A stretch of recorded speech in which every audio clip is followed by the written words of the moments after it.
Well, it's great to talk baseball with the Director of Player Development for the Cubs, Jaron Madison, a former player himself in college at Long Beach State, and in his first year now as the Player Development Director. Good to see you. How you been? Oh, I've been great. Just traveling around, seeing our affiliates, and getting ready for the stretch. Yeah, the stretch is certainly here as Pierce Johnson delivers a strike to Braden Schlehuber. Fifth inning, 1-0 Smokies, and that one swung on and fouled back, strike two. Well, Keith Law with ESPN I guess he took a look at all the minor league clubs. He took and the organizations as well, and graded them all over again. And the Cubs are numero uno, number one. That's the first time I can remember the Cubs having the top farm system in baseball. Congratulations. Oh, that's great. It's really a testament to the hard work of our amateur scouts, our international department, and our front office, who's made some really good trades over the past couple of years and put us in a good position prospect-wise. Talking about trades, the shortstop the Cubs got for Jeff Samardzija, Addison Russell, fields that chopper right around the letters and throws to first, and Schlehuber's out. Here's the pitcher, Ryan Weber, 1-0 score in the fifth inning. Smokies lead the Braves, trying to win this game and take the series. Well, the core four, they've delivered. You get a nickname like that as the pitch is in there for a strike. You have to do something special. All these guys are really, really good. They really are. And I think we're going to have to start expanding that core four and getting into the 5 and 6s pretty soon with some of the, Addison Russell coming and Schwarber coming up. And then we're going to include a lot of those pitchers that are coming too. So it's going to be fun. Johnson looks over the black leather glove now behind his head, and he's one of the top prospects, and he delivers, and the pitch is fouled away, and it's 0-2. Yeah, have you been? Who have you been as far as pitching goes in the system? We could talk about Bryant, we could talk about Baez, we could talk about Soler, but our fans have seen them, and we know what those guys can do.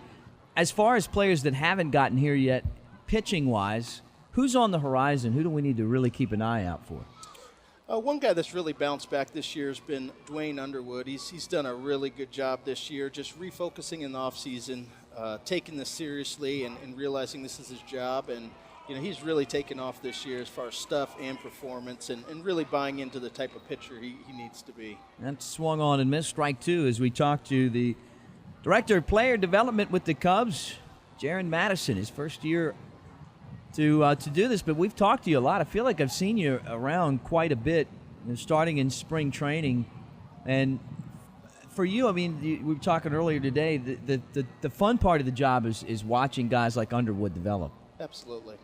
Seeing these guys, I was fortunate where I worked in amateur scouting for 10 years before I got into this position, and seeing these guys when they're 17, 18 years old and following their careers, watching them as they develop and get drafted and then turn into men and kind of come into themselves. It's quite an experience, and it's fun. That's why scouts do it, to watch guys develop and reach their dreams. Could you have imagined when you were playing in college, you got into this business, that you would oversee the best organization?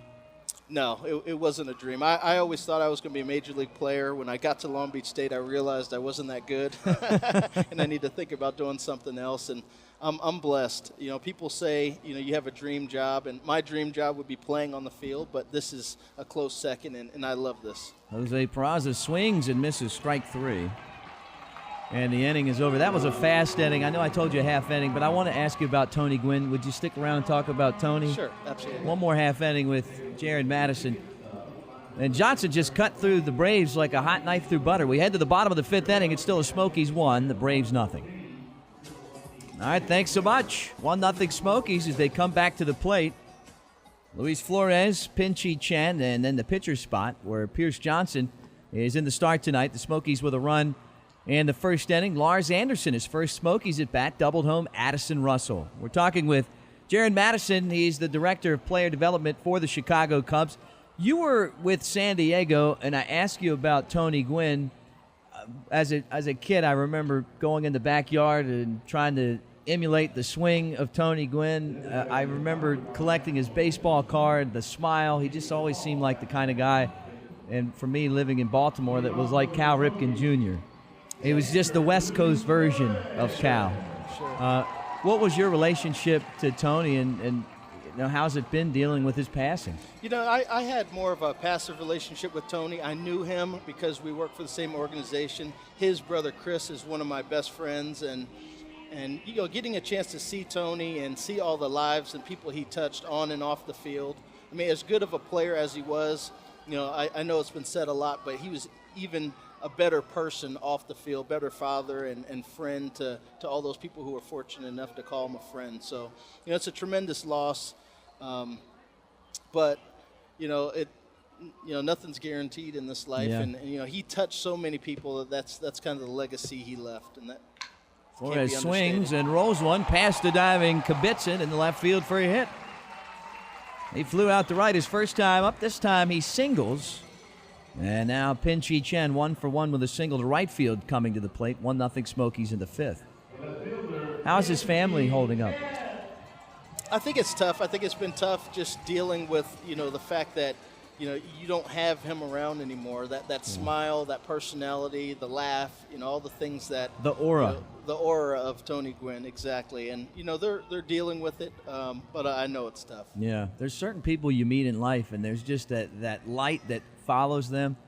And there's no doubt in my mind that there was an aura around Tony Gwynn, and he'll never be forgotten, not just as a great player, but as an even better person. Right. Well, were you surprised at all when Arismendi Alcantara went to the major leagues and just showed off in front of everyone, just had to get all these home runs and singles and doubles? Here's a bunt out in front of the plate, grabbed by the catcher, it's foul. No, not at all.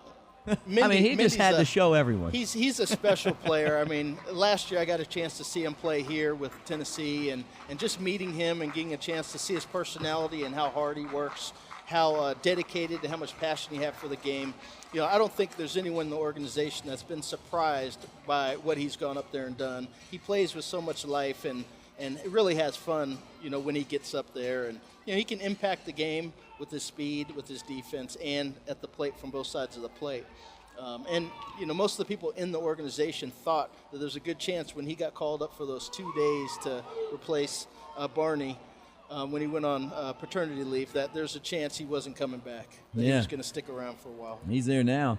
I saw Jason McLeod a couple of days ago, the Senior Vice President of Scouting and Player Development, and he has a big smile on his face right now. There's a ground ball towards the second baseman. Peraza's got it, spins to second, and he'll get Flores. No chance at a double play, but a nice ranging move there by the second baseman to cut that ball off and get the lead man. So one out, runner at first, 1-0 Smokies. Here's Pierce Johnson.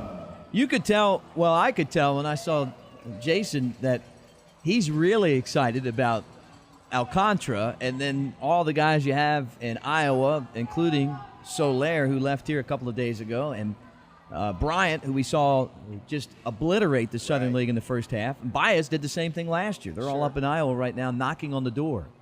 Yes, it's an exciting club up there in Iowa. Hendricks just got up to the big leagues, got his first win the other night, and it's special. What we have going on in the organization is really special, and it's been all part of the plan that Theo and Jed put in place when they came over and instilled the winning mindset and building from within, and it's starting to come to fruition.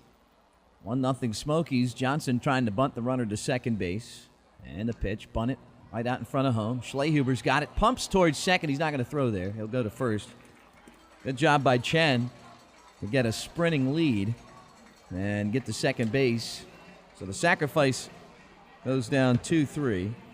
And back to the top of the lineup for Jae-Hoon Ha, who struck out and grounded out. Smokies with a 1-0 lead in the fifth. Well, I think, now this is my opinion, but I've watched a lot of games in my life, and particularly in this league, that Kyle Hendricks is going to prove a lot of scouts wrong, because he's not going to overpower guys, but he's going to get a lot of outs. And he showed that the other day in that 7-inning shutout.